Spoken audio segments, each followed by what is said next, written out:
A potential strike from beneath the seas. This British submarine, HMS Tireless, could spearhead any UK military contribution to punitive action against Syria. So what would be the aim of any such strike? No final decision has yet been made, but the US has made clear that its military assets are already in place. Cruise missiles could be launched from US warships and submarines from the 5th Fleet in the Gulf or the 6th Fleet in the Mediterranean. And like HMS Tireless, they can fire Tomahawk cruise missiles from over 1,000 miles away from their target.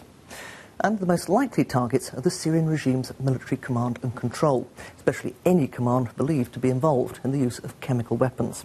But there are voices urging caution over where even seemingly limited military action could ultimately lead. Any involvement in striking Syria, in effect, becomes an involvement in the civil war. We are siding then with the opposition, and no matter how much politicians say we are not, militarily that's what we will be doing. So what are the other risks? Well, the West will have to be careful to avoid any civilian casualties, and there is a real risk of retaliation, whether by the Syrian regime or even one of its supporters.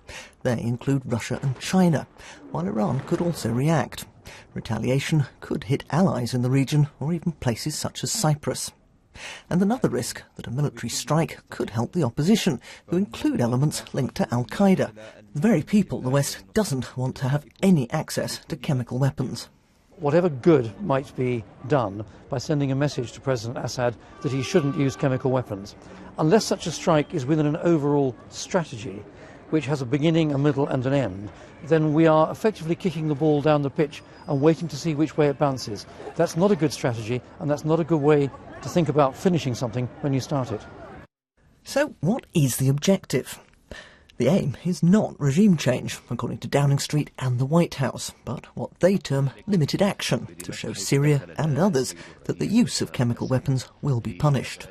With just under 2 million Syrian refugees already, one worry is that any military intervention could create more. And targets will have to be chosen carefully in any military action, which could, according to some sources, happen within days.